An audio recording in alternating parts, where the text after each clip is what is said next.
Here we are, third episode of BJJ101 podcast, your BJJ podcast, offered by BJJ101.com.au, magnificent online library as well. You have a lot of great content. Check it out. Here today we have myself, Eduardo Dias, 4th degree black belt in Brazilian Jiu-Jitsu. We have here, right beside me, Anton Minenko, my partner, black belt, the first Australian male black belt to be a world medalist, and only at this stage. And with us we have today Lucas Sakae, that's been training and have a lot of stories to tell, and being also helping and teaching here at Garra as well. And we're just going to share a little bit of his history and see how everything started and all his insights in Jiu-Jitsu. Very good. So Lucas, just tell us a little bit about yourself to start off, and then we'll kind of go from there. Okay, guys, firstly, really glad and happy to participate in the podcast, and also very happy to be part of the BJJ101 as well. So for the guys that don't know me, my name is Lucas. I'm a purple belt, BJJ instructor from Garra, Brazilian Jiu-Jitsu HQ, and I also teach at my first gym.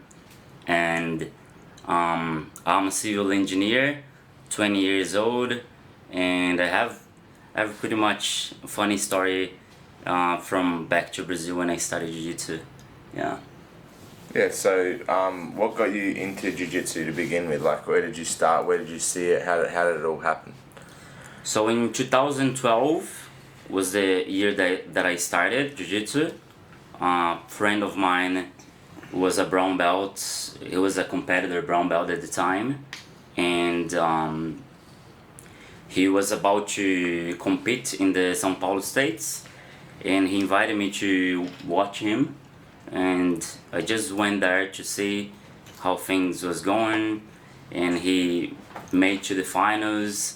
And it was really exciting to see him fighting, and I just felt myself doing it, so I was like, I'm gonna try, and I started training with him.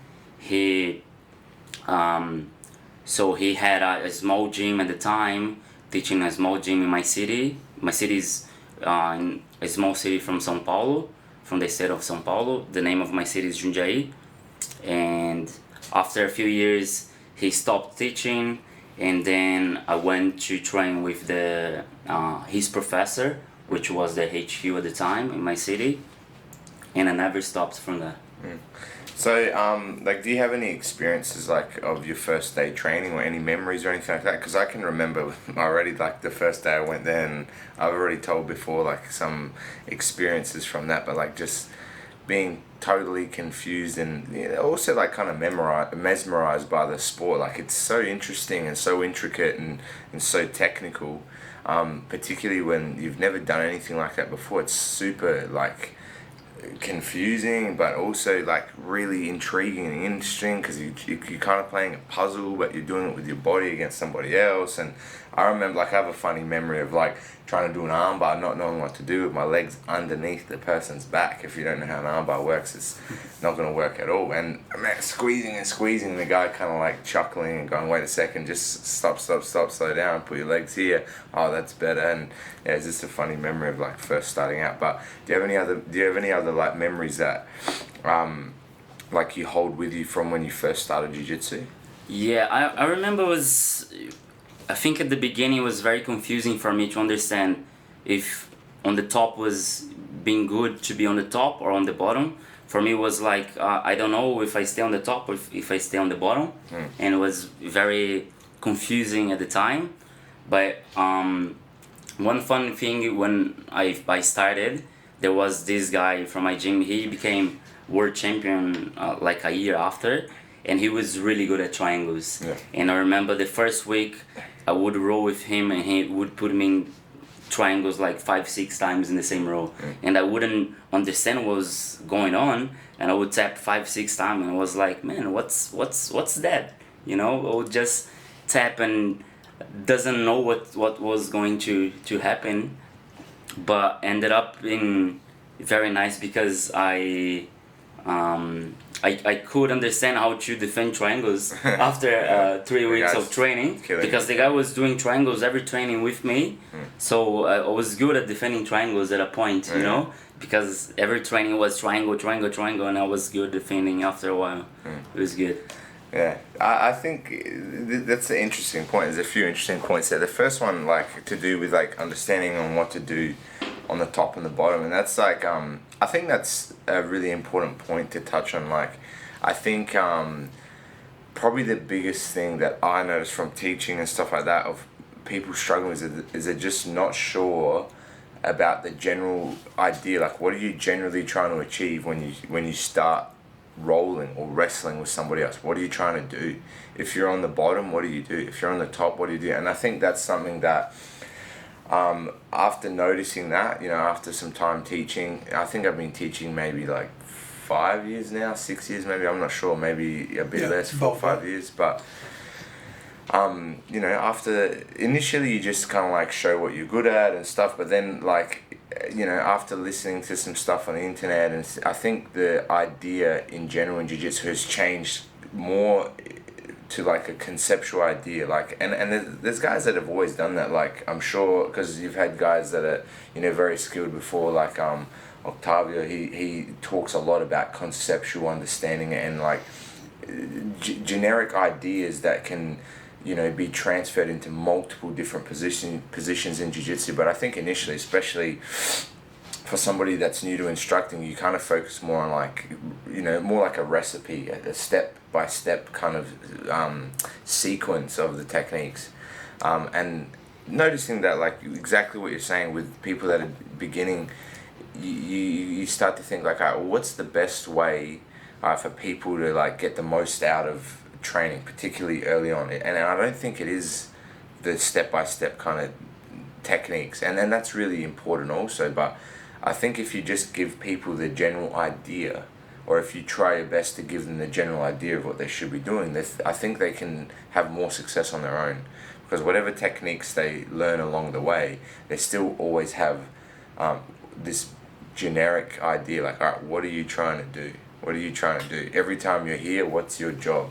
And I think that's super important for people to start to move towards. And I know initially, like, by default, you started getting good at defending the triangle because he was really good at attacking. And I think I'm the same with Eduardo. Eduardo was such a heavy passer on top in the side control, like in the half guard, getting to the side control and pinning in the side control. So I'm really good at escaping the side control. Really good at, you know, keeping weight away from the half guard and stuff like that. And it's interesting how that kind of stuff kind of plays out.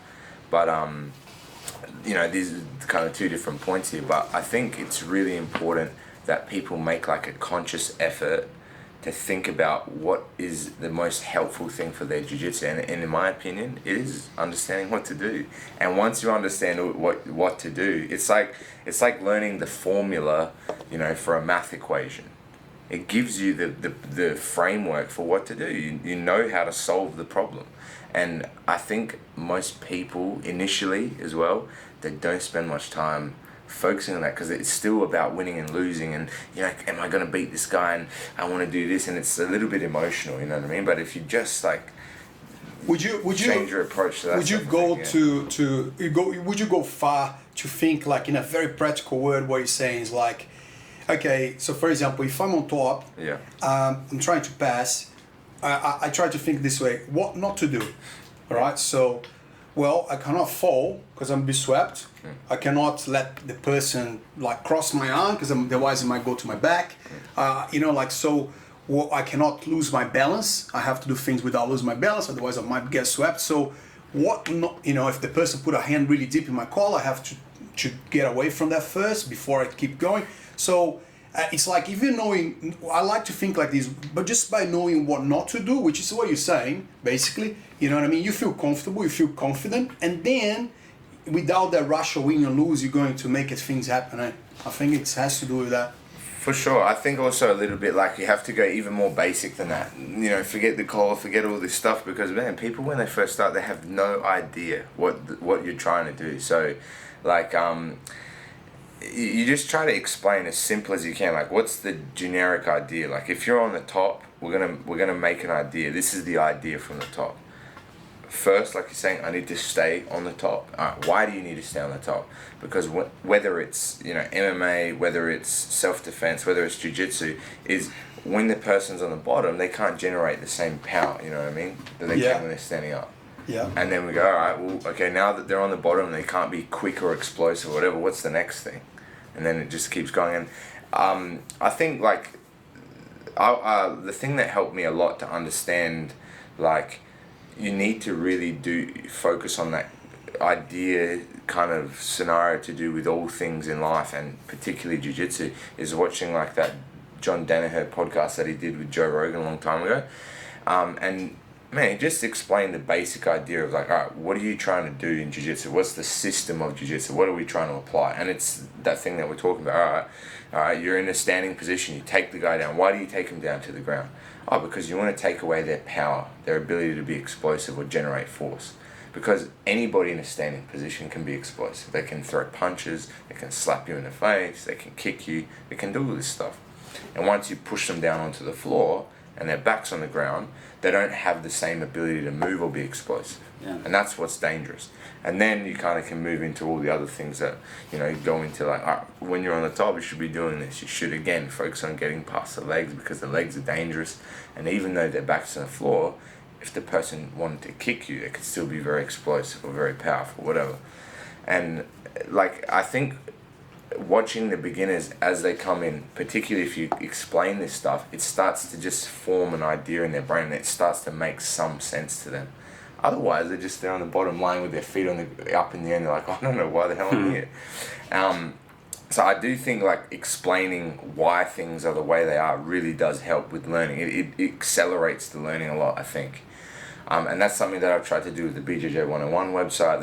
That's stuff that I've started to implement here. And, you know, I'm no philosopher. I don't have a degree in philosophy like John Danaher and all these guys and stuff like that. But just by, you know, watching that one podcast and putting that idea into your head, you already start to look at things differently. You start to go, okay, well, if I'm escaping positions, what seems to be the most common situation, or how am I actually getting out of here in the most basic fundamental way? What am I actually doing? I'm trying to like move away from him and stand up, or I'm trying to move away from him or disconnect from him a little bit, put my legs back in the way. What am I trying to do? And the thing I think the more you think about it in that really, really simple, basic way, the more you just go like, man, this isn't as complex as it seems. Yeah, you know, there's the rule or the system that you're going to use in these areas is a lot less like crazy than all the movements. Because if you just watch the movements, the guy's putting his leg here and his arm there, and it's like, man, I don't know what's going on. But I think when you start talking about concepts in jiu-jitsu, for me that was the challenging part by being an instructor, is teaching pretty much the concepts for people. You know, because teaching the step-by-step position is easy. You can teach anyone to do that. But teaching and make people understand the concept of staying on the top, passing the legs. Why should you pass the legs? That's a system that we adopt when we're teaching the kids, right? That I'm using in the other academy I teach as well. So the simple way we do with the kids, with a very easy language we use for the kids, it makes a lot of sense, because you explain the easy part, you know? You are on the top, you stay on the top, you pass the legs, and you control the upper body. From there, mount, backpack would be the most successful way to do a submission. And that's the main goal of jiu-jitsu from the top. If you're on the bottom, you should find a guard. So to do a guard, you need 4 grips. That's a basic concept that we kind of, Anton pretty much systemized the way we teach. I was going to ask you this question, Lucas, like, because Anton, in my opinion, is very fantastic at this. Like, he's getting, put things together, creates a program. You know, every year we reassess. So every yearly we do a program for Garra, what we're going to work towards the whole year. It gets easier for the the students, we saw the improvement, like they have the focus on certain techniques, you know, and certain concepts for 6 to 8 weeks, and then that changed through the year. And then we review, and Anton is really good at that. It's been very helpful. What do you think, in your opinion, like it's being helpful for the students and for the coaches themselves in terms of development, self-development? What's your opinion on that? And I think the idea of creating a system from the top, that we're building a system for 9 weeks, right, from the top. I think every student is getting the idea of what doing from the top in different aspects, you know.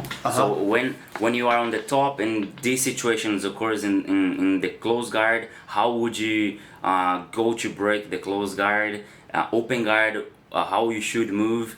And I think the way we are breaking down these sequencing systems, they make easier for the students to understand the main concept of the thing. I think that's my idea. And if you stop and look at the whole thing, the way we explain, we normally try to do very effective positions. We normally do positions that really works, you know. It's hard to come to a Gaha class and you're gonna see like doing something very orthodox that's not 100% effective in a competition wise, you know. Yeah. We normally focus competition on doing, and self-defense. Like I think, like particularly for me, and all the other instructors here, I don't think anybody here, and I don't think that's by like choice or anything like that. It's just like naturally what we kind of show and what we kind of gravitate towards is like there's very few instructors or even people here that practice techniques or do techniques that aren't like transferable from gi to no gi to self-defense to MMA. Like it's you know, it's pretty fundamental jiu-jitsu, but Core, yeah. if you do it well, man, you can do well with anybody also. Like the techniques we do and we show and we stick to are things you can do from white belt to black belt and still be effective, from, you know, competition jiu-jitsu to MMA and still be effective.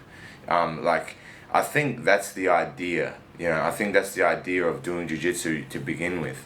Like, what was the purpose of it being created as a form of self-defense? Why? Because people were beating the shit out of each other in the street and stuff. And you had to learn how to defend yourself. Like, if you listen to some of the stories that Eduardo has about where he started jiu-jitsu and stuff like that, like, it was necessary for you to learn, because otherwise you couldn't protect yourself. You must be effective, and you must spend less energy as possible, and that's jiu-jitsu. Yes. So anything that's more complicated, more acrobatic, that is less effective and spend more energy, it's not the best way. And it's not saying that, you know, you should never learn like sports jiu-jitsu techniques like a berimbolo or going underneath and getting in the back. All that stuff's great too, but you need to have some effective stuff that you can use in whatever scenario you're in.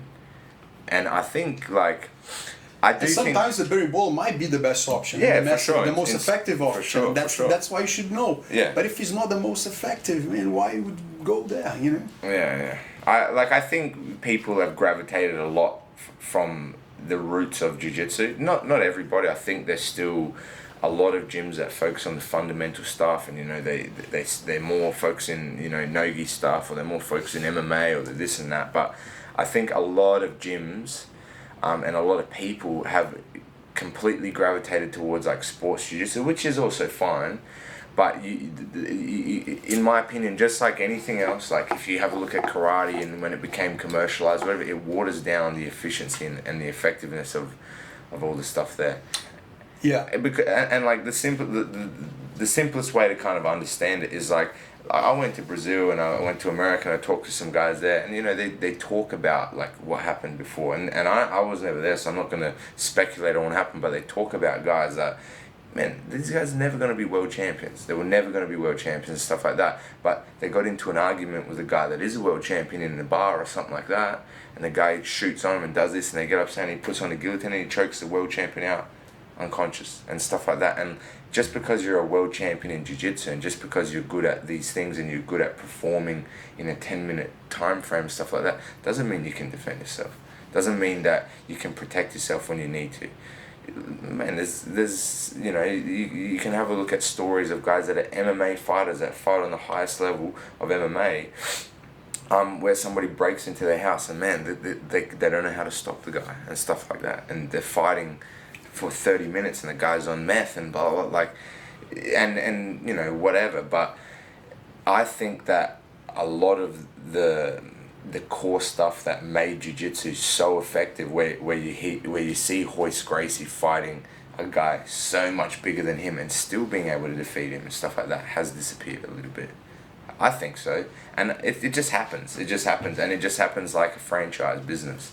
When there's a place that makes really good burgers and then it becomes a franchise and the quality kind of goes down. And it's just how it goes. I think like what happens as well, I think there's a lot of coaches, and this doesn't go to jiu-jitsu, that can go to yoga, that can go to any sport or activity. There's a lot of coaches that what they want to do, and they're not good teachers in my opinion, because they want to do is to show the student how much they know. So they want to look good. So they'll come with this most sophisticated position that is very difficult in so many steps. But that person that just starting jiu-jitsu, that's the last thing he needs to see. But the guy is so worried about looking good and see how he's going to, like, for the student to look at him, oh my God, this is God. You know what I mean? But you are actually not doing the first job that a teacher should do, which is teach. You know what I mean? Like make the person good at the thing and show them. I can't believe, but it happens over and over. You know, like you teach the base, you give a great foundation to someone. Later on, they're gonna do the variations. They're gonna do everything. You give a good recipe to start. They will go with like the arts. They will develop themselves. And like I think as a coach, like the most beautiful thing or the most rewarding thing for you to see is watching the students actually performing the stuff that you're teaching them. Like, man, going to a competition or even in the gym training, like, man, completing and succeeding with the stuff you're showing them. True. Because like, as much as you might feel great because you're like, I know more than these guys and I'm gonna, oh yeah, you think you know, we'll have a look at this position. Like, man, that lasts for 30 seconds, man. You know what I mean? Like, you feel great for two seconds, true, but man, you know that you're helping these people's lives, man. Yeah. You're giving them a skill, a real skill, not showing them more or less or whatever, man. You're giving them a skill. They can protect themselves now. Yes. All right. If they train consistently and they continue to train. You know what I mean? True.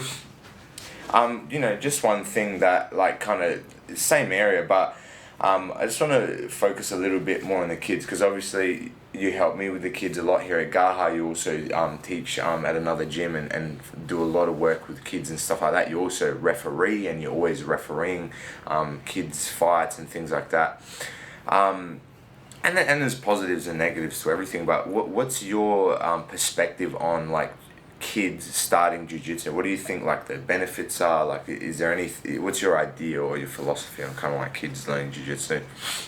Man, after I started working with kids, I just realized if I have kids, my kids will do jiu-jitsu for 100% sure.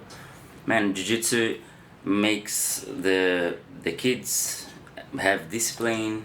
They learn how to respect. They learn the time they can talk, the time they cannot talk. You know, you make the kid respectful on the mat, and if they apply that outside of the mats, they're gonna be a really good person, in my opinion. Yeah. So that's a life lesson every time they come to jiu-jitsu. I think that comes down a lot to the instructors and the gym as well. Like, for example, we coached some kids and they did a competition on the weekend, right? And you know, the weekend or last weekend, something like that. But there's still going to be negative aspects of people's character. So and this is something that we're starting to implement even more now, which is like actually having like a code of conduct or a moral code that people have to kind of follow, particularly for the kids. Like, as an adult, people are already formed, and as long as they're vaguely acceptable by the other students, alright, whatever. You know what I mean? Like, they can get along. They're not causing major dramas all the time. And there's people here that come and do that too. There's people that don't want to assimilate, that don't want to be a part of the community. They want to change things the way that they want, and those people always struggle. Whatever gym they go to, they're going to have issues. Whatever, I want to come with resistance into a place that's already formed, you're going to have problems. So that'll happen always, and that can happen with the kids too. So the adults is another story completely. They're even more difficult to deal with because they already have all these bad habits and ideas of their own to deal with. But particularly for like the junior kids, I think this is like one of the most important things that you can implement. Because like going back to the story I was talking about, we did a kids competition thing on the weekend, and you know the kids are fighting whatever, and there was another child on the other opposing kind of team that, you know, wins the fight, or almost gets submitted or submitted somebody or something like that, or man, and beating his man. This kid's 11 years old, and this type of behavior from an 11-year-old kid throwing the belt on the mat, for me is completely out of line, completely disrespectful. Yeah, and you know the coaches are there and stuff like that. They don't say nothing. They just let it happen. The fact that we realize that, you know, as our academy guy realized that, we are addressing that, we're creating values that are going to be started to be taught during classes. I think that's a very important thing. We all talked about this before. It's crucial right now. The parents don't have much time anymore. Schools don't care about this anymore. And these are life lessons, like you mentioned, Luke, to take it to life. You know, these kids, there are kids and teens today, they will have to work with other people, they have to socialize with other people, they have to negotiate, they're gonna lose sometimes, they're gonna win sometimes. If they don't have these values, you know, respect, honor, dedication, you know, all these values are very, very, like I come from judo, I did judo. Judo was created by a samurai. Yeah. And all these codes are very implemented, like on a formation of a human being by judo. They used since you're like 5 years old in class, you get to see this, and that really you can see how the behavior of a judo guy cannot take his shirt off in a stadium. He gets disqualified. Do you know that? Yeah. In a stadium, like he has to go to the toilet. Like that's the type of etiquette that they implement, you know. So I think this is wonderful that we saw the need and we are addressing, which I think is fantastic. The job that we're doing, because that doesn't matter. The kid can be. It's about being a world champion in life. You know what I mean? Like I want to be a good human being. That's the most important thing. Like let's be honest. It's not about the competition. It's about a human being that we're trying to bring our best and do for the community. And I think that's the hardest part of teaching kids. Teaching them how to choke each other is easy. It's easy, yeah, for sure. Easy Molding easy to show triangle. Yeah. But when you have a kid that's misbehaving, for you to get the kid in the right path, that's the job that I feel that I need to do when I step on the mat. That's for sure, the thing. I agree, man. But saying something that you kind of just mentioned is like, man, I think people need to start earlier. Because I think there's a certain age in which you can affect somebody, and then after a certain point, you can have some effect, but it's not the same. I think, like, in my opinion, from just teaching the kids at Gaha here myself, we start from 5. Otherwise, they can't really, you know, formulate ideas yet. They can't move their body properly. They can't understand things yet. They're too young. They're too young to, you know, maybe even 5 or 6. They have to start about then. Anything earlier than that's too young. They can't even comprehend what's going on. So, let's say they're 5 or 6 years old and they start jiu-jitsu. I think between 5 and 8, if you can implement those, so 5 years old to 8 years old, if you can implement those ideas, if you can implement the concepts of jiu-jitsu like we talked about, just the basic idea, like where are you? I'm on the top. Where are you? I'm on the bottom. What do you do from the bottom? On the bottom, I can do guard. What do you do from the top? I try to get past the legs and get to a dominant position, controlling the upper body, whatever. But if you do that as well with, you know, these moral things like being accountable for your behavior, being respectful, and, you know, treating other people how you expect to be treated and things like that, and being honest and not making stuff up because it's easier. Because how many techniques did you do? Oh, I did 10. Are you sure? It didn't look like you did 10. No, I did 10. And they're lying through their teeth. You can tell. I think that if you can reach them between that age, you're probably going to have a massive effect on that person's character as they develop. So in my opinion, if you have kids, if you have young kids, man, put them into jiu-jitsu immediately. All right, and obviously, you know, have a look around, find the gym that you know kind of matches what you believe and stuff like that. Because again, because the coaches do have a big impact. Impact, 100%, on on how the person's going to absolutely, develop. and the values of the gym. Absolutely, and if no you doubt. go to this gym that's, you know, a bit rougher and, you know, does this and does that, and everyone's like this or like and the coach swearing drinks or and get on a whatever. fight on the weekend and Yeah. think it's cool, you're gonna get a kid Whatever, that's correct. a bit twisted. I think Twisted, yeah. I think the values and the moral part of the martial art, talking about jiu-jitsu, was kind of lost because jiu-jitsu is a new sport. So the sport jiu-jitsu started in 1995, 1994, if I'm not wrong, and because it became from judo, I think a lot of academies, they lost the way that the judo guy used to teach, you know, the for moral, sure. the values. Yeah. So because jiu-jitsu is a new sport, But also- it kind of lost a little bit the way. Yeah, the things- beginning stuff from the Japanese culture. So, but also like not many people talk about it as much. But the way jiu-jitsu started wasn't real honorable. You know what I'm saying? Like it wasn't the most, the people that used to do jiu-jitsu was the same people that were in the beginning of MMA. They weren't upstanding citizens, all of them. You know what I mean? They were guys that wanted to go there and And they want fight to challenge people They to wanna prove that the I'm efficiency the of biggest. of their martial arts or against other martial arts. against other martial Please. arts, and also later on, like, man, I'm the toughest guy in the city. You know what I mean? This was the type of people that started jiu-jitsu. It wasn't. It's actually true. They put advertising on the newspaper, like, oh, if you wanna come and have a challenge us, this is our address. Call us.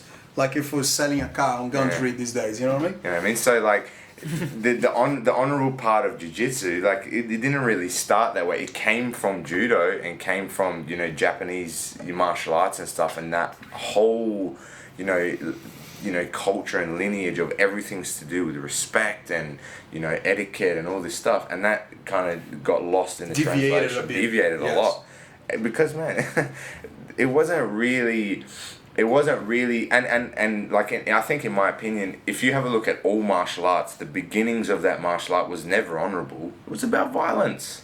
That's why it became effective. If you have a look at where did judo come from, it came from samurais warring against each other, killing each other, and figuring out the best way to kill somebody else. And that's also why jiu-jitsu is so effective. It was people in Brazil fighting each other for real in the street, in the gym, on the beach, whatever, to show that my martial art is the best, that I'm the toughest guy in the city, I'm the toughest guy here. But that's why it's so effective. That's why it's so effective. And if you have a look at every martial art, that's how it always starts. That's how it can only start for it to be effective. Yeah. And it only gets watered down more and more as we move into franchises and business and blah, blah, blah. So it's just interesting. I'm not saying one's better or worse. It's just interesting to think about, you know what I mean? Like, because a lot of people try to avoid talking about that area of jiu-jitsu because it's like, oh, well, you need to respect each other. No, well, wait a second. We didn't start with respect, but no martial art did. And no civilization did. You know what I mean? Man, people used to kill each other all the time. We don't do that anymore because we agree as a society you shouldn't. And it's actually, you know, it's a positive thing. Don't go around bashing each other just because you can. Alright? Same with jiu-jitsu. It started out with guys beating each other up. I'm the best guy, my martial art is the best, and it went to gyms and teams and things like that, and now people train because it's a great thing to learn about yourself, and it's a great skill to have, so if you ever need to defend yourself, you can. But the origins of any martial art is always violence. That's why it's effective. Yes, but when you went to this common ground level of we are training and we try to improve ourselves, and it became something a lot more easier to get this bond, because I'll tap, you're gonna let it go, and you tap and I'll let it go. So we pretty much will have each other's life, right? So that the bond that Jiu-Jitsu does, it's amazing, because you are literally giving like each other's, you're putting my life in your hands, right? And vice versa. And that kind of and the respect is utmost because of it, you know what I mean?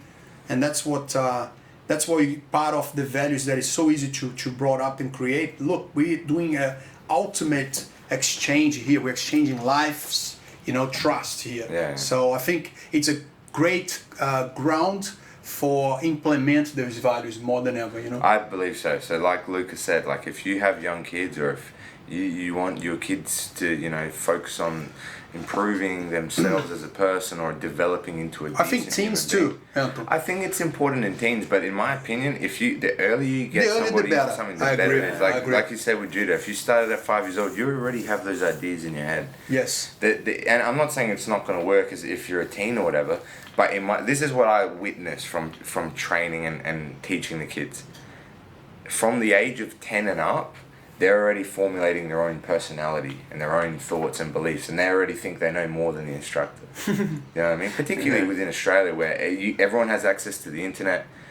They already watched But they already- a world champion guy doing technique. Nah, man, I already know more than you because I watched this guy on the internet. But I think from 10 onwards, this is just from watching. I'm sure Oh, there's for some sure. I agree with you 100%. theories of psychology I agree or with something you. like The that. earlier on the that. better. But I believe there is a in that teenager years, Yeah. it's very hard on a kid because he's very susceptible. They don't have their own self-worth and self-values, and they're very susceptible to follow what people talk about them. For sure. So, you know, social media, for example, you tell, oh, this girl is ugly, this girl, she thinks she's terrible, you know what I Yeah. mean, for example. And if she has a good environment where she's training, she have people like embracing her with good value, it's a very crucial time that if they are around doing engaging some like something like jiu-jitsu, I think it's so important for them to feel confident, to overcome that and start building the self-worth. You know? Just have like a group of peers that they can, you know, like interact with, where they're not going out and doing silly Man, stuff. I've been through this. I was like, I was 14, 15. Man, you had, bad people, gang, you know what I mean? All the, you know, drugs and all that. Yeah. And you have jiu-jitsu. you know, and you have or in between. whatever other hobby you're doing. And you have in for between, sure. you know, like, so the jiu-jitsu keeps you on the line because you look at it and go, oh, I'll go to jiu-jitsu. Let me train jiu-jitsu. And you just go building on that path, you know, it's a different path. Sure. And if you're already open to that avenue because you started whenever, man, it's a good thing to have. It's nice watching the kids now, and the teens particularly. Like you talk about, there's a group of teens that come and train with the adults. And they come here on Friday nights, they come here on Saturday mornings for the open mat, and they hang out here all night and all Can't get better than that, right? And yeah, it's nice to watch. It's nice to watch knowing that, you know what, they're not, and you know what, they might go and do the wrong thing in some other time or whatever, but right now, they're enjoying that. They have a balance, and they have different avenues, because that avenue of like going and hanging out with people that are doing bad stuff is always open. That's always going to be open. But if they're in jiu-jitsu, if they're doing soccer, if they're doing blah, they have another avenue to put their effort and energy and intention into. If there's nothing else, because the kid sits at home and plays video games, the only thing he has is this. Yes, You know and what I the contact, I found what I really think is so important is the contact with other adults.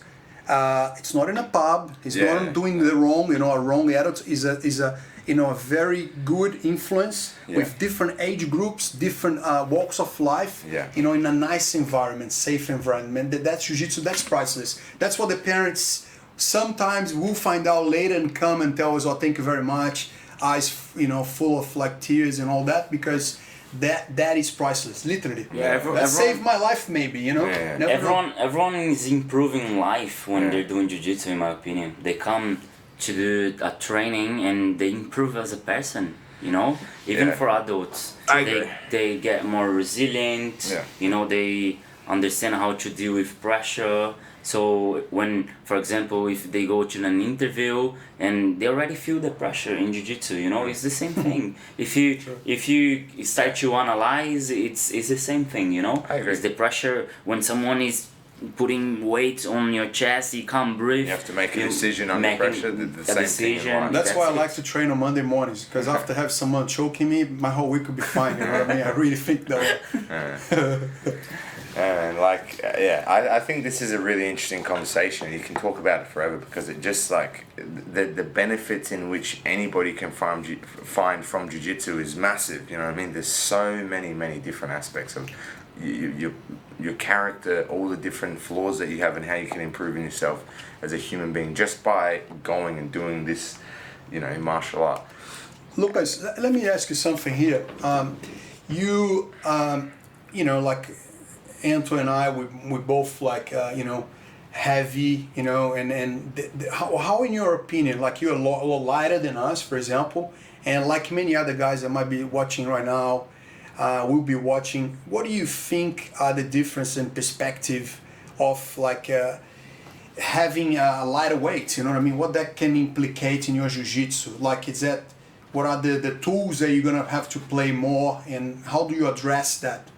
I think I always had to work in being technical rather than using force. Of course, through all the way from white and now to purple belt, I changed a lot. The way I used to play the strategy, game, your the approach, strategy, yeah. everything, it changed a lot. But once I got more graduated in jiu-jitsu, I started to realize that fighting bigger guys wouldn't be very effective for me to fight against them using force. So at certain point, I was trying to use force, trying to fight, and I was always losing and didn't understand why. But when I understood this and I started to think in a different way, and I started to understand that I was faster and I could move around, and rather than fighting the force, I would just dissipate the force, would be spending less energy and getting better positioning. So I think it changed a lot the way I used to think from when I was white and blue belt from now that I'm purple belt, you know? Yeah. So everything, I think it changed. I think a lot changes a lot when you start to improve your jiu-jitsu, and understand the concepts helps a lot as well. And it's funny how a lot of the work that you're mentioning right now actually had to happen in your head. You know, you had to really analyze, think through it, and then you could probably start to change, right? Yeah, I think the mindset is really important for jiu-jitsu. For example, before I would come to train when I was a blue belt, or you would come for training and would put my best game in play when I would roll with people. So I would pull guard, half guard, deep half guard, and sweep or going to the back.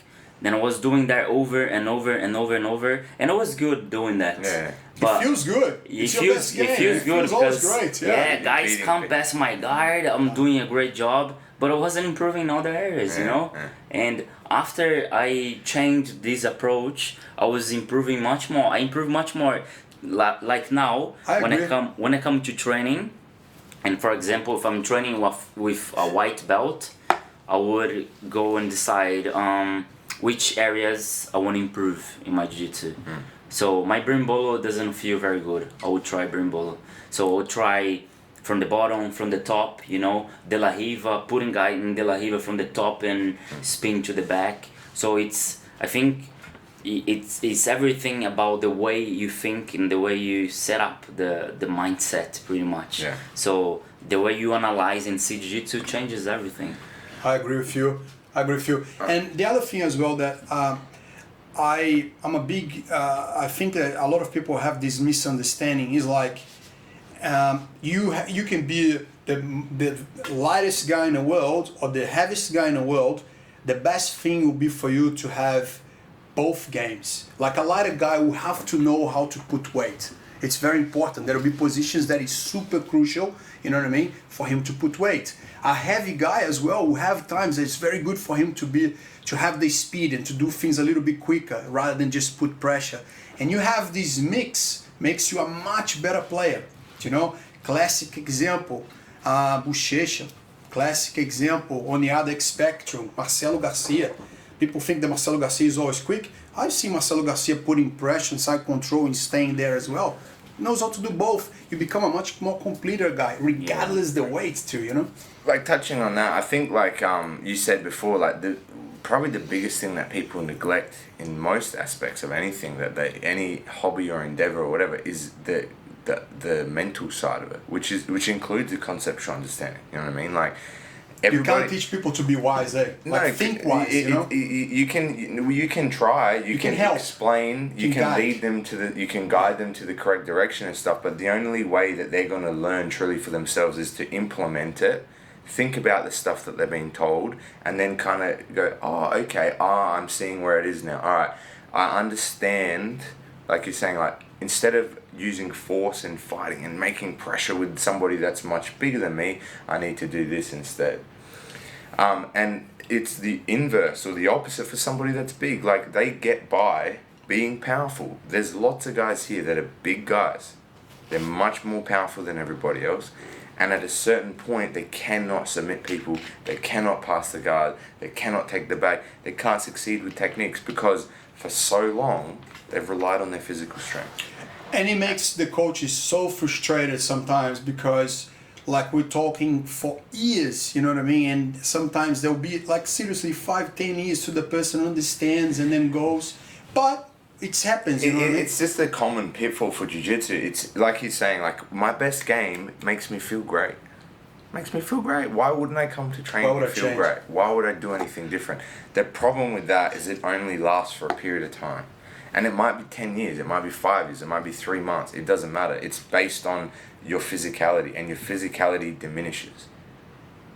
The thing that everybody should be striving for or tries to strive for is being technically sound in positions, understanding also. So we're now combining the mental part of jiu-jitsu and the physical part of jiu-jitsu to make a complete, you know, effective system or, you know, application of whatever you're doing. That doesn't happen normally. What normally happens is the easier option.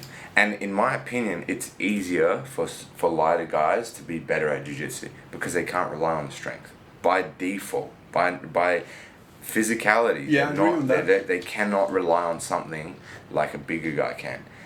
But that's also, if you just have a look at jiu-jitsu in general, look at the guys at 120 kilos competing and look at the guys 62 kilos competing. Which one's more technical?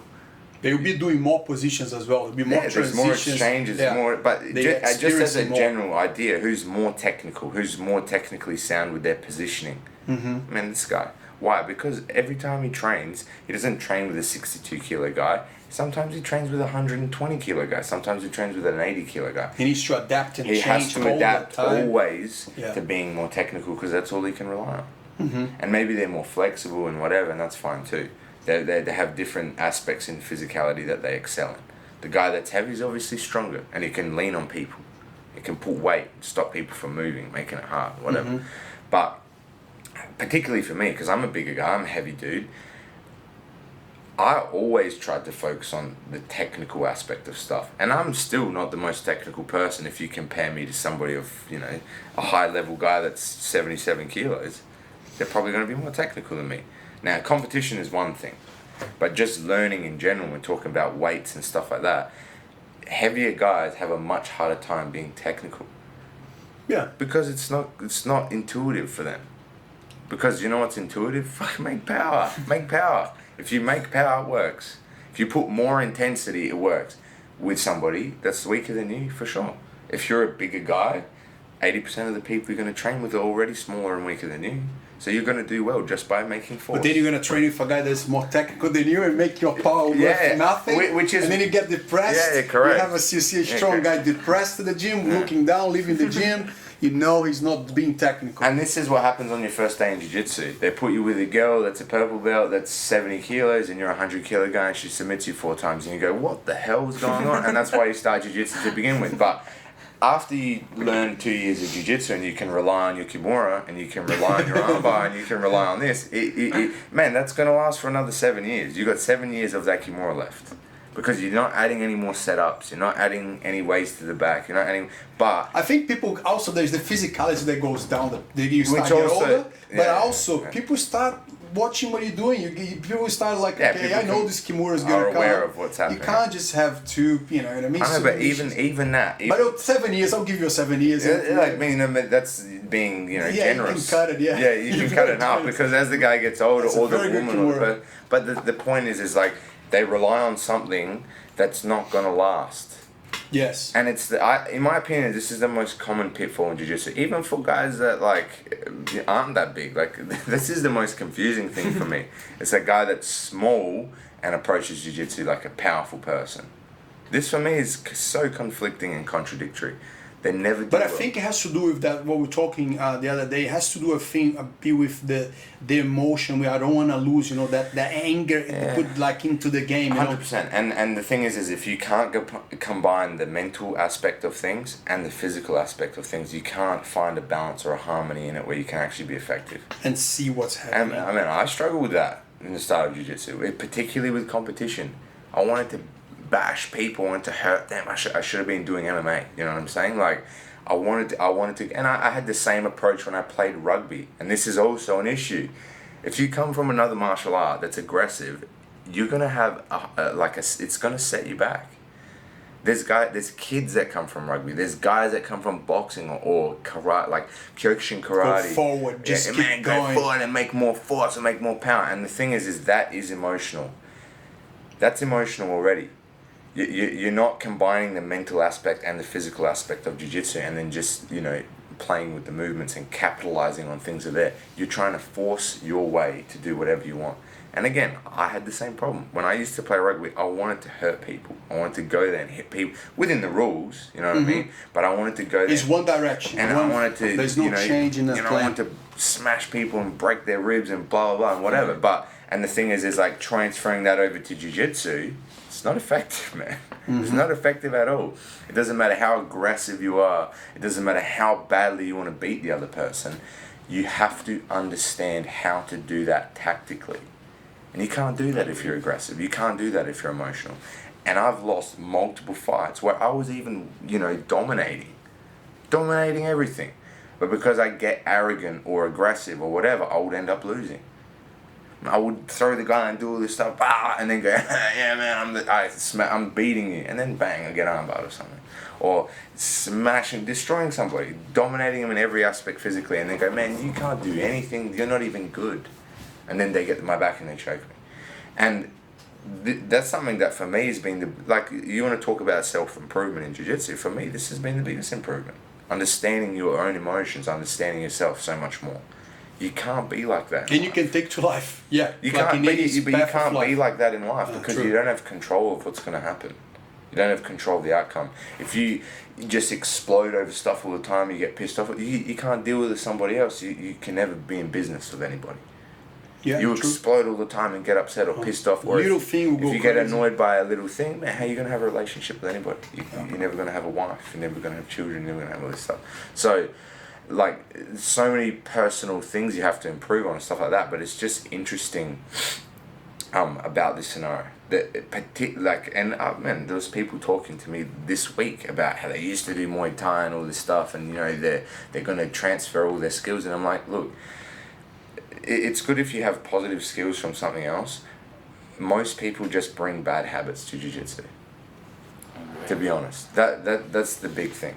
Whether it's emotionally or physically, most people just bring bad habits. Unless you're a 5 to 8 year old kid where you have no habits yet, you have no bad things to focus on, you're going to bring bad habits. And what you're doing as you're in your pursuit of learning jiu-jitsu is you're learning how to correct those bad habits. And that's something that I think about a little bit when. And I think that's also people that come from other martial arts. They already think it's quite funny actually when you talk to people and they already think they had a lead because they've done that before. I've done 5 years of Muay Thai. Not only that, that won't help you nothing in jiu-jitsu. You know what I mean? Not only that though, their job. They think that their job, if it's a position of power, successful somewhere, same thing. It doesn't gonna help you anything. Much rather have the mentality of okay, let's start it from zero. Anything that I love learning new skills, and I love to have that feeling as I'm a completely raw beginner. I really enjoy that. And all I like these days is I've been doing yoga for a year and a half, 2 years, religiously 3-4 times a week. I'm still asking questions about the down dog because I want to know, and there's so many different nuances and variations. So because I want to have a good foundation, understand that from jiu-jitsu. If I had a good foundation, I'm going to be good no matter what, and I'm going to be doing the right thing at least. So my body will be feeling good. So which is my goal. So I think that's what people lack. They just think, I want to be good, I want to be good. Man, just focus on the base. Just calm down, go back. Don't worry about it. Be humble. That's great to be a beginner. That's awesome. How many people, start in their first 3 months, they're already talking about, being a world champion and competing and all this stuff. Man, like, the people have lost their minds, I think. Like, there's people that have started and, they're talking about how they're going to break down people's games in jiu-jitsu, and they've been training for 3 sessions. Like, I had a guy that arrived here. You guys know this guy. He arrived here. He watched a podcast, like brand new guy, watch a podcast, and it's like, oh, jiu-jitsu, it can't take more than 5 years to get a black belt, because you can learn piano in 5 years. And I'm like, do you play piano? No. Done jiu-jitsu? No. Come on, tell me, which podcast did you heard this, you know what I mean? 'Cause, come on, man. Don't come with these phrases, you know what I mean? Like, made it and bring it on the plate. Man, you never done none of them, you know? They read a story or whatever, and they... So sometimes I see him right now, and he's getting better now. He's been training, you know what I mean? And becoming all the time, struggling like normal to learn something. And sometimes I look at him, so is that easy to learn to then play piano? And like, oh yeah, don't talk about that, you know? It's kind of funny. Yeah, man. Everything's hard. Anything you want to excel at is going to be difficult, man. Life's hard, man. Jiu-jitsu's hard. Pick whatever hard you want, man. You want to run a business, that's hard. You want to get good at jiu-jitsu, that's difficult, that's hard. But you have to be realistic with it as a bare minimum. If you're going to be delusional, you're just going to be upset. And that's like what we're talking about. All these negative, points of people's character and behavior that they bring with them. People bring bad habits. Unless you're a kid, a 5-year-old kid, where you haven't had time to develop any flaws or issues or major, bad habits, you're going to come here with things to improve on as a person, not only jiu-jitsu, as a person.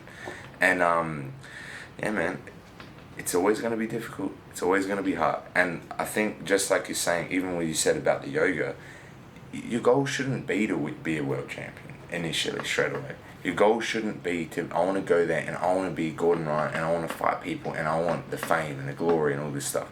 And, I want to be cool and I want to take a photo of, the belt that I got, and I want to take a photo of the medals that I won on the competition, or I'm competing or whatever.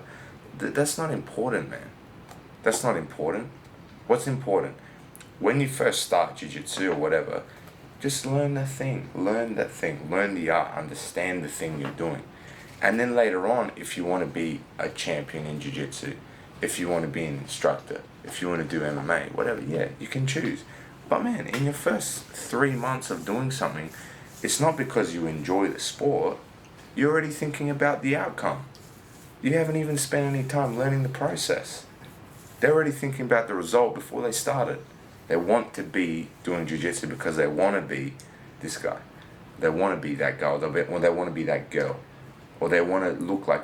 Man, the funniest thing for us, and we make a joke all the time, if there's a UFC on the weekend, particularly if McGregor's involved, the mat is full on a Monday. It's full. It's full. Full more than normal. Why? Because they watch the UFC on the weekend, they get excited about all this stuff, and they want that same glory. They want the same glory and the accolades of all winning and being a combat athlete and blah, blah, blah.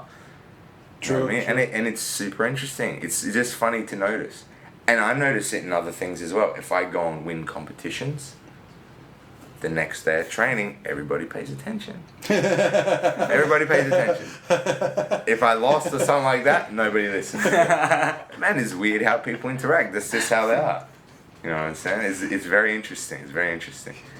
Yeah, very. And look, there's no perfect way. Like, the thing is like, don't hold yourself to the standard of what, is on the internet or what other people are doing. Man, just try to improve for yourself. Do it for yourself. And the easiest do thing, what yourself want to do. Correct. And invest in yourself. Invest in yourself. Take the time on you. The easiest thing is like, just come here Think first. that everyone has flaws. Just including yourself. Sure, Don't believe what my grandmother used to go when I go to a party.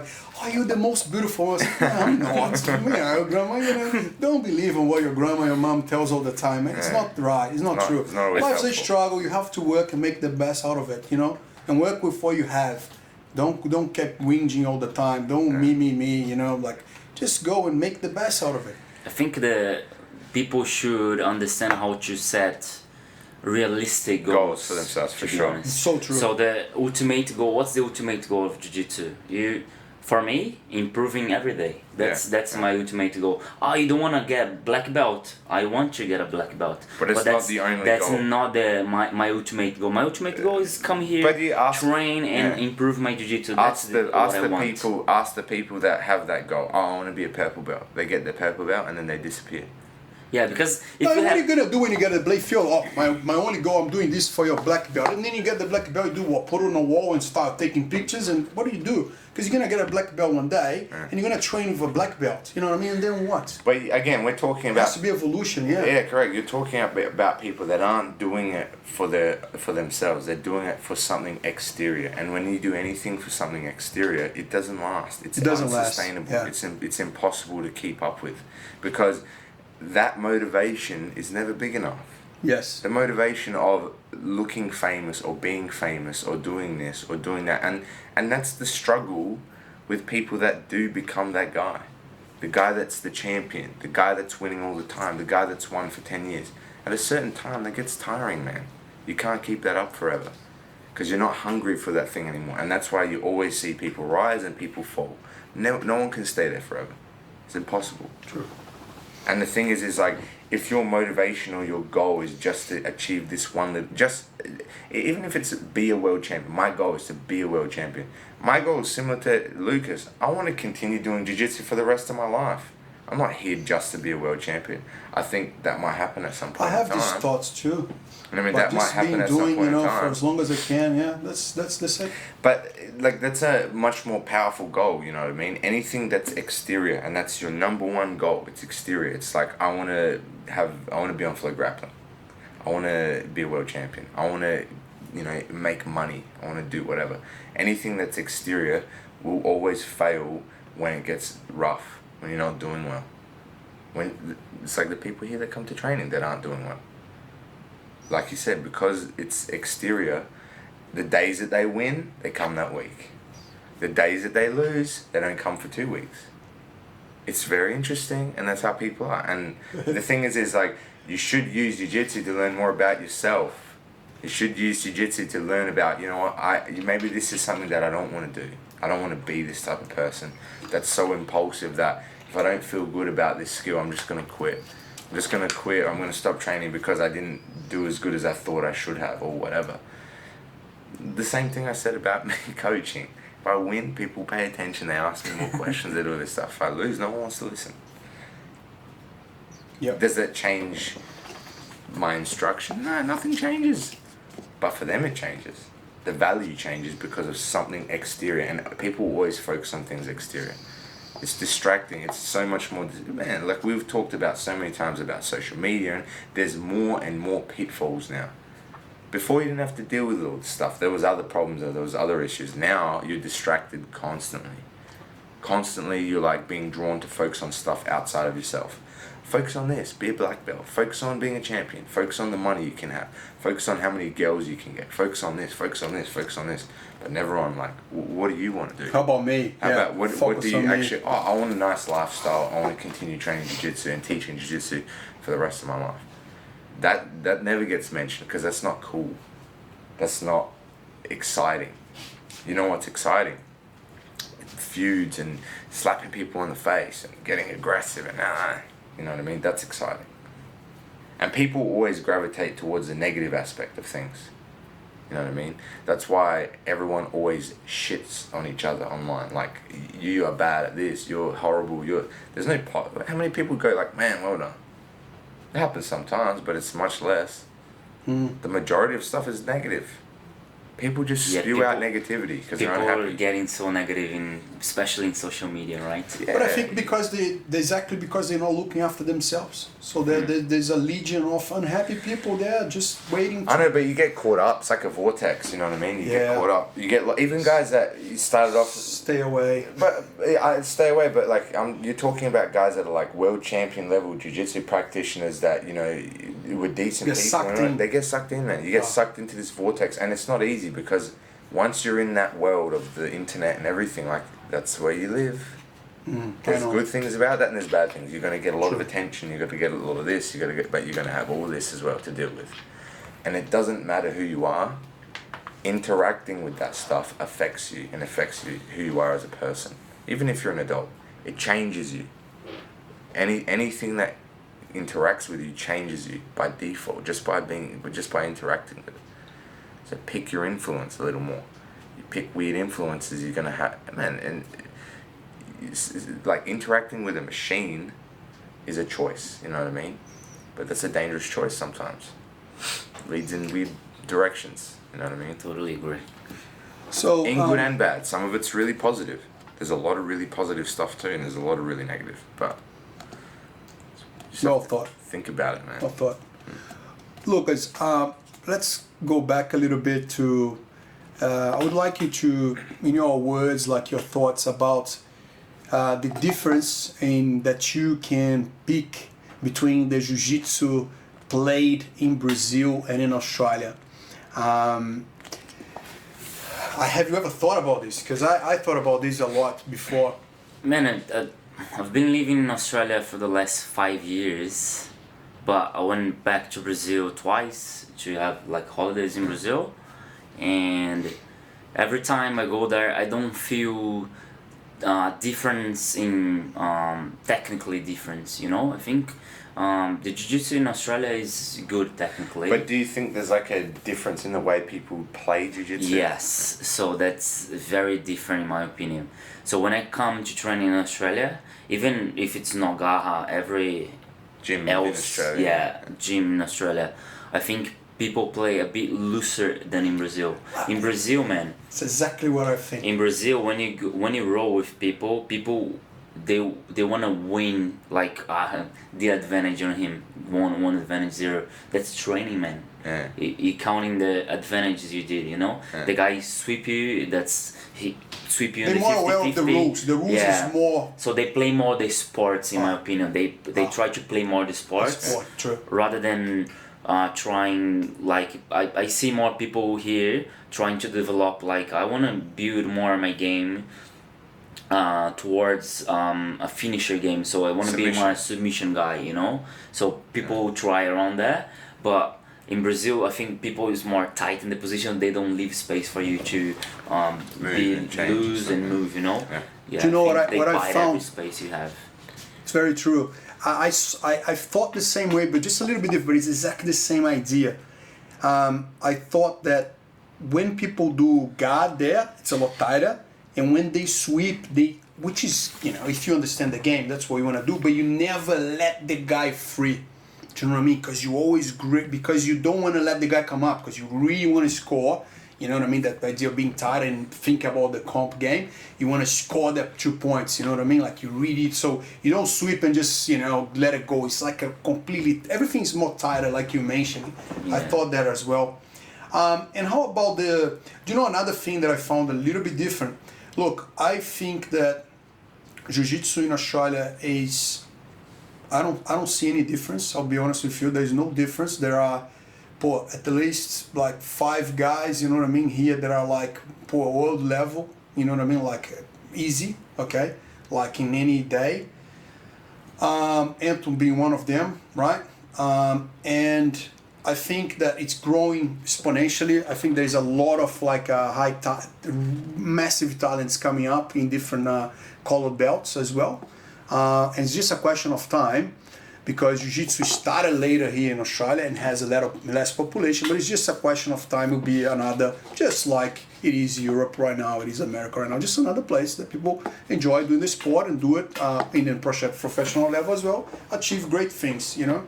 But I think in Brazil, people have, maybe from soccer, maybe from capoeira, maybe from samba, people say, you know, they have that movement on the hip, all right, that it's really just make the destroys the other person leverage, or puts their body in positionings that destroy the kind of leverage the other person is trying to create, you know, maybe perhaps for sweep, perhaps for back take, etc. But I think that this is something that I spotted as one of the differences as well. and they like you can train with a little guy in Brazil, and you try to sweep him, for example, and he just turn his body a little bit, which is beautiful jiu-jitsu, in my opinion. You know, I think this is something that you don't see happening much here. You know what I mean? Do you agree with that? Yeah, I agree. I think it's a bit more intuitive, man. I think people, and in my opinion, it's just because it's been there longer. It's because the sport itself has been there longer, judo's been there longer. Maybe it has something to do with all these other activities like soccer and samba and stuff, but I think they're more intuitive. Even though the guy might be tighter, I actually think they play less aggressive.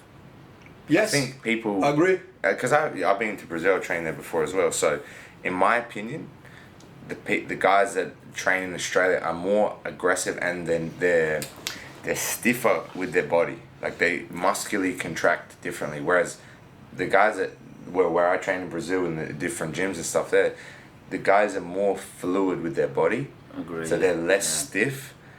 But the game is tighter. The game is tighter because they are more focused on the game and less angry. Opportunity and stuff. Yeah. I think people, for example, if you get Leandro Lo, if you get one of these athletes that move really well from the top, you know, every time you look at him, he has grips, but he's very relaxed. He has strong grips on the guy, but he's very relaxed, so he can flow like Rafael Mendes flow from the top positions. Yeah. I think the guy moves, has a mobility in the hips differently. The balance, yeah. I don't know if it's a hip thing though. I think it might just be a mentality thing. I think they know when to exert, and they're not so threatened in like the situation. And like I say the same stuff about people that are learning how to do like takedowns. There's nothing more crazy or more spastic than like somebody that's never done a takedown before with somebody else that's never done a takedown before fighting for takedowns. Man, they're like throwing their arms around like real fast and doing all these crazy movements and stuff. And I think that has a big effect on the same thing with guard. I think because jiu-jitsu's been there for so much longer, people are just comfortable with it. It's not unusual for someone to kick you over or do this or do that. That's my opinion. I think even the way it's like talked about or presented or taught, it's not so threatening for people. It's like, we do this is normal, you know what I mean? Whereas here, people come from rugby or this or that, and like all of this stuff is so foreign, it's so completely out of normal that they're already like on red alert, like everything's scary for them. That's what I think. If like, you know, mentally, I think that's what the difference is. Like the guys in Brazil and stuff, man, there's just training. There's nothing. There's a guy with a machine gun over there. Yeah. It's relaxed approach that will bring you that like freedom to move. Right, correct. You know what I mean? Like there's way bigger things to stress about. There's way bigger things to stress about. Here, there's nothing to stress. I think another aspect. There's nothing to stress. First world problem. Yeah, first world problem. First world problem is like, I don't want to lose in front of this guy. Yeah. If I lose in front of this guy, I'm like, the guy is tense about this, or the girl is tense about this. I think another aspect that changes a little bit that it's when, for example, if you go to a normal training in Brazil, like midday training, you go there will be 10 black belts. It's a normal training. There's 10 black belts there. You know, I think that actually changes as well the way people train, because the black belt will train with the blue belts and white belts, and they will try to perform these flowy movements and everything, you know. And that's probably because jiu-jitsu has been there for many years comparing to Australia, you know. For sure. So you mean like they'll be constantly by training with the higher belts, educated like daily basis on acting technical. Yes. They learn better than more technical. But also it's common to see someone of a lower rank submit a higher rank. Here that doesn't happen because there's not as many guys. There's not 15 black belts on the mat, 10 started to happen more. It's going to happen more and more. It does happen more, but here it's uncommon to see somebody of a lower rank submit somebody of a higher rank. Here's something, oh my god, wow. Oh my god, he needs a new belt today. Whereas like, I won the guy, I'm better than him, I submitted him in training. I'm a white belt and I'm 40 kilos. A white belt, 3 stripes. No. I'm a white belt, I've got 2 stripes, but I'm 40 kilos heavier than this 60 kilo brown belt, and I just submitted them on a triangle. I should be a brown belt. This is the way people approach and think, you know what I mean? They don't factor in that they're, you know, 40 kilos heavy. They don't factor in that you just rested 2 wrestles and that guy's been training the entire time. Like, they don't think about this stuff. They just think about, I won, I'm better. And the guy was actually training too. He was trying to perform techniques. He's not in a comp, but the white belt is in the soccer final Brazil-Argentina. Yeah. But without telling the guy I think that that's he's in the final. I think that's what makes people stiffer in Australia also, in my opinion. I think they're stiffer because everyone's like always protecting their stuff. They're protecting. No, I'm fighting for my position. Man, it's normal to lose to people. More graduated, less graduated. It doesn't matter. You train jiu-jitsu, at some point you're going to tap. You do boxing, even if you're a world champion boxer, maybe a guy that's not very experienced still might hit you in the face. They might not knock you out, but they will hit you in the face if you're sparring. Here, people are going to sweep you. People are going to get chokes. People are going to get submissions. Sometimes they're going to be a lower belt level than you. It shouldn't happen, right? Because that's how we differentiate the belt levels. But it does happen. Particularly when you talk about difference in age, difference in weight. It will happen, yeah. Difference in all this. It's going to happen. I think this is also one of the things. It's like the mentality of it being fearful. Like, it's unusual. I don't know what to do. Whereas there, it's just like, man, we're just wrestling. There's like guys with machine guns and stuff and all sorts of other problems. And also being in the culture, like if you go to Brazil as well, you're gonna have a black belt guy. He's 7 years old. It's kind of obvious that you know what I mean. Like, he's not gonna tap everyone out from every belt. You know what I mean? Like, it's man, he probably contributed a lot more than you think for jiu-jitsu. But right now he's coming here for a joyful time. Those two things, I reckon, are the main factors of why people in Australia. That's my opinion. Again, it could be whatever, but I think it's a lot stiffer here. It's so much stiffer. Do you think even that culturally, man? Culturally, like it's so much more rigid. True, you know what I true, mean? true. Do you think, Lucas, like in regards for example, the respect to the coaches? Do you think that has any difference, or we did a good job on implementing jiu-jitsu here? We gave when I started here, I tried to literally do exactly how I was told, you know. And you also have to deal with the differences in culture, so you have to navigate to certain, you have obstacles and try to show your way to think, and sometimes explain, look, we want this to happen because you have to remove your shoe, you have to put a shoe when you go outside the mat, because otherwise you're going to bring dirt, we're going to put our face, you have to explain things, it makes it easier explaining while you're doing things. But do you think we're respectful to the coaches? What are your intake on that? So Eduardo, in my opinion, in the way I was taught in Brazil, because my professor is a really old school guy, I think he talks a lot about that, and he talks about the way you educate your students, and I think that's really personal, and each academy will be different, you know, like Garra.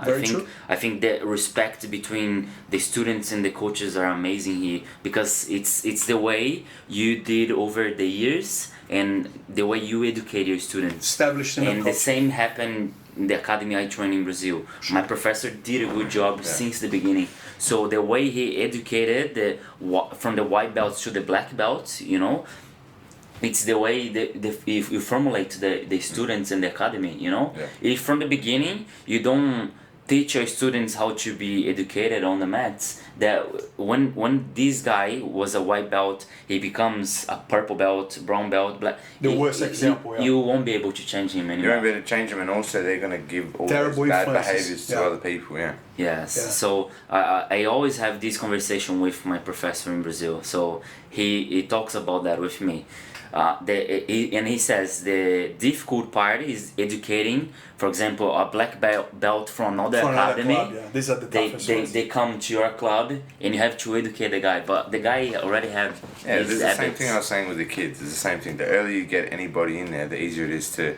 Man, you're training another person, whether it's jiu-jitsu or behavior, you're teaching them something, you know what I mean? And sometimes it's not even worth it to have that guy, because he has such a different culture, and if he's not going to be, he's just going to be too much trouble, you know what I mean? And it's even better not having. But I think it's everything based on the way you start educating people, and the academy will flow, you know, into the way people is educated. You know, if you have academy people are not educated, everyone is gonna be like that. You know, so I think that is a lot the job of the main instructor of the academy. And in it's my constant opinion. work, man. But it's a It's a constant constant work. work. It's Yes. ongoing work, and that's what we do. You know, we always talk to each other, try to implement more things, because as you get bigger, you know, it's much easier to run and share culture in a smaller amount of people. But when you have bigger, Community, you know, yeah. bigger community, it's a bigger challenge, and it Yeah. requires more effort and more people trying to propagate The the same same thing, ideas. yeah. You know. But is that thing when you have, for example, if you have an issue with one single person, you have to get that person and talk to them privately. For sure. You know, you have to yeah. get them and talk. Look, you're doing something wrong. This is not acceptable here in this academy. You know, Yeah. but some people they struggle to do that. You know, Yeah. but that's your job. You know. I know, but there's only two outcomes. If you wanna solve the problem, that's things you're gonna have to do in your Sure, academy. absolutely. True. In my opinion, there's two outcomes of like we talked about before about people coming and wanting to kind of like change things to suit themselves. And the thing is like there's already a community here. It's already this way. You're not going to change jiu-jitsu. You're not going to change the gym. This is Been there not for a to long cater. time. It's not only It's for not you. gonna We'll cater change for you. everything for you. It's already the way it is, and you can't You change have that. to fit. You have to fit yourself there, so assimilate to the thing, or you won't enjoy it. Like, or you'll leave, you'll somewhere find else. somewhere else, and that's Yeah. totally fine. But you're gonna find that most jiu-jitsu gyms, as long as you're just a decent, vaguely accepting, like a vaguely accepted person by other people, you don't have to be an awesome person. You just have to be Don't have to- civil. yeah, You just have to be able to get along with somebody else. You'll be fine. You'll be fine. You know what I mean? And the thing is if you can't get along in any of these gyms, you need to look at yourself first. You can't keep blaming every gym and say, oh, this place is... Because there's a lot of people that jump around gyms because they can't fit in anywhere. Yeah, you have to be a bit It's not all- accountable, it's have not- a little bit of, you know, It's not the gym. self-worth. You can't be, gym's you can't be problems. 5 different gyms that are the issue. Everyone's the problem. Yeah. You're the right one. You know what I mean? So, and like, you know what I mean? The majority of people aren't like that, but some people are. And they're going to find it hard to fit in anywhere because they always push that thing externally. It's your problem. It's you, it's you, it's you, it's you. Yeah, it's not hard me. to look yourself in the mirror and say, And that's always difficult. And that's, you know, that's something that's so beautiful about jiu-jitsu is if you actually commit to learning it properly and you're going to actually start to understand this stuff and focus on like, you know what, I got way too aggressive when we did that competition training the other day. You know, it was out of hand. Man, I'm sorry. I got angry. Tried to throw you on your head. Tried to do this. I was trying to hurt you. Whatever. You have to be able to, you have to go, man, that's wrong. And people have to also think about it like it's a sign of strength when some other human being come to you and apologize. You know what I mean? Yeah, Look, I it's tell you scary, that man. day I made the wrong way or I treat you wrong. I'm apologizing for that. This is a sign of strength of that person. People have to start to see this. This is not weakening. This is one of the things that I appreciate the most in people. I try to follow there as well. You know. Yeah. So It is definitely stigmatized, I think, to do something like that. Man, it's super vulnerable. It's frightening. You know what I mean? To honestly go, look, man, I did the wrong we're thing. humans. We're gonna did make absolutely the wrong thing. I mistakes. apologize. And man, this is something that, like, what you talk about. This is what we, you know, try to instill in the children. You did the wrong thing. Why did you do that? Oh, I don't know. You need to think about it. You have to have a reason for things. You don't just do stuff.